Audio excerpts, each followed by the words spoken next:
Justin, if you want to direct traffic, as well as request people to, I think, put their names in the chat or use the hand raise function. Zenny was first to the quick, so we'll go ahead, Zenny. Oh, hi. Can you hear me? Yes. How are you doing, Zenny? Great. How are you all doing? Great to see you all. Hey, Libby, how you doing? Good. Hey, quick question. Good.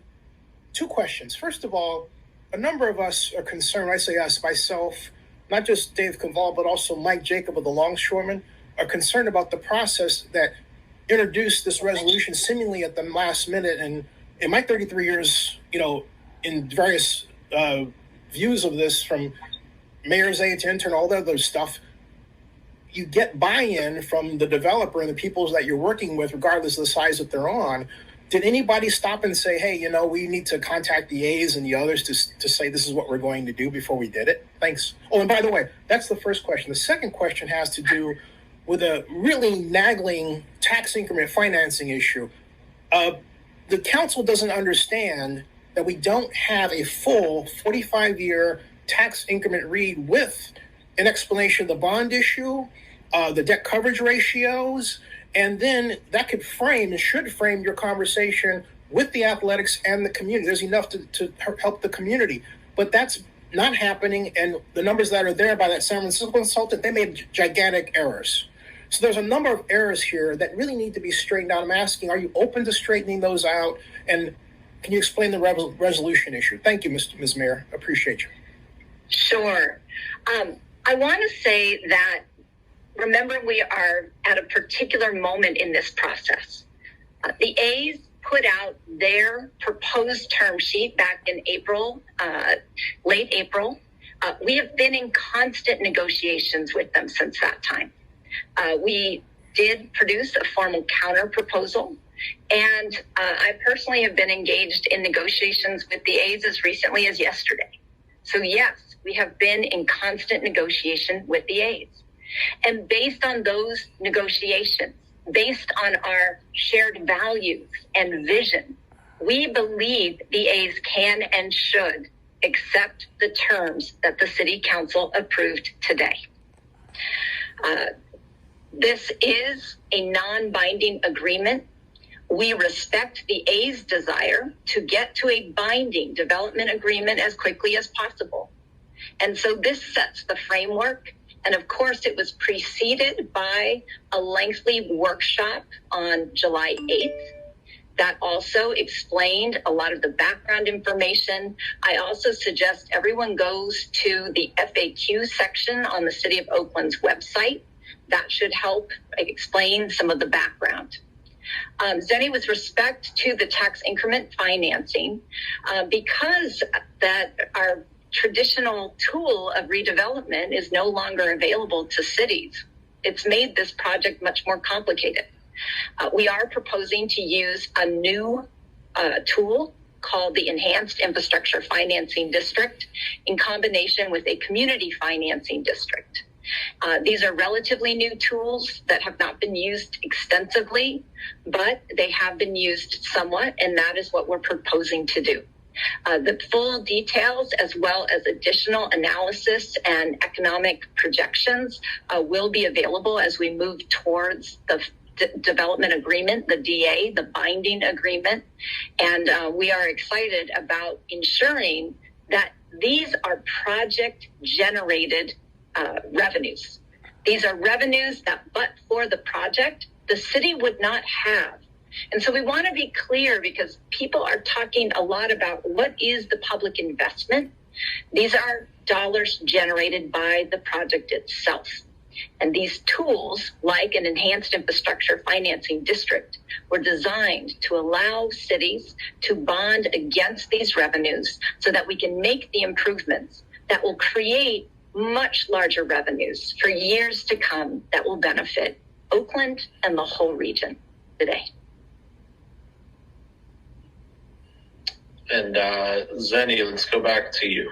Yeah, sure. Hey, thank you very much. On my show, the A's president said that he was actually open to having a development partner involved, and that he would accept actually changing from the enhanced infrastructure approach to, for example, the Community Revitalization and Investment Authority Act, which actually is more like the old redevelopment system we used to have, right? And it has actually a better requirement for affordable housing, which might be more to what you would like. Have you had those conversations with the A's president? Are you also open to, since nothing really much has been done since SB 293 Skinner, in terms of negotiating with, for example, the county of Alameda, we would be able to move forward in a way that's mutually beneficial? Any of those issues have not come up in my negotiations or discussions with the Oakland A's. To date, the primary tax increment financing vehicle has been an enhanced infrastructure financing district. But of course, we're always open to other suggestions and to explore other tools that might help us reach our mutual goals. Benny, go ahead. Yeah, thank you, Justin. Yeah, Ms. Mayor, when he was head of Giants Enterprises, my friend Pat Gallagher was fond of reminding me and everybody else that Pat Pell Park, as we used to call it, was a large-scale event center, more than a ballpark. When I headed the sports commission for Oakland, I put together a list of 220 sports events that Oakland could go after for many facilities. To that end, have the athletics presented you, or the city presented your staff, with a list of possible events beyond baseball that could be hosted at this large-scale event center that Oakland really does need. Thank you. It's my understanding that the A's proposal does include an event venue. And I do want to clarify, in the amendments that were read on the floor today, there actually was a clarification that the relocation agreement, the 25-year term, would start at the first home game played in the new stadium. A clarification real quick, Ms. Mayor, if possible. Clarification real quick, Ms. Mayor. I'm talking about at the facility itself, because the facility, as is true for many ballparks in the United States, holds many different events, including conventions. Have the athletics or the city, and this is not the event center, have the athletics or the city broke that out for you in the way that the Giants did with Giants Enterprises and many other organizations have in terms of facility mismanagement. Thanks. Zenny, at this point in the process and in our non-binding term sheet agreements, we've been very focused on the financing sources, and that type of detail is not one that I'm familiar with at this time. In spite of the mayor's claims of newness, the mayor and her staff have had ample time to get up to speed with respect to the fact that they're going to use tax increment financing. This is the mayor and A's president, Dave Cavall, after their successful first trip to the California legislature. This is July of 2018. And then that man is our new Attorney General, Bob Bonta, and then our Assemblyman. Then on April 23rd of 2019, I reported in this post on Oakland News Now that the athletics were advancing a bill called SB 293 Skinner through the legislature right here. And based on the SB 628 legislation that I told Dave Cavall about our April 4th, 2017 conversation that I mentioned here. And I shared with him that he could use something called tax increment financing then at the time. And Dave Cavall swore up and down that no public money was available and that there was no way it could be done. And that is how we got to the point where he advanced the SB 293 to the California legislature, and it passed in November. Mayor Schaaf could have called me, her longtime friend for 30 years, to help. My experience is noted. In 1996, when the Oakland Redevelopment Agency faced a redevelopment budget, I created an innovative plan called phasing. And the city of Oakland should have supported it.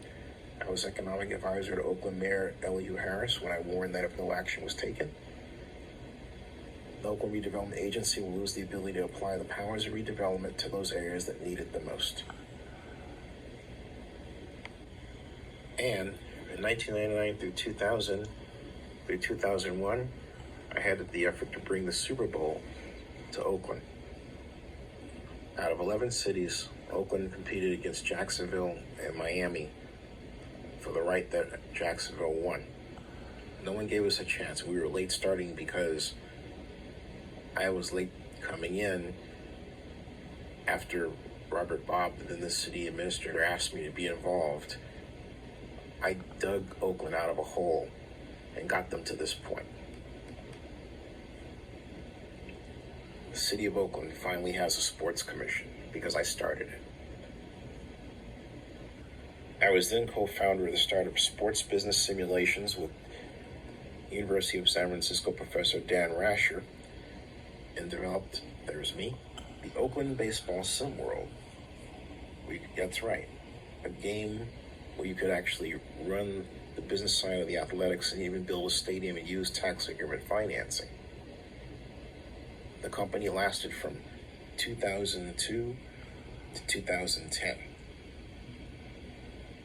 So with all this, you would have to ask, why didn't Oakland Mayor Libby Schaaf just ask me to take over the matter for her, since I have all the necessary experience to not only do the job, but to get Oakland out of the doldrums and negotiate a deal with the athletics that would keep the athletics in Oakland for years to come in a dramatically beautiful new stadium.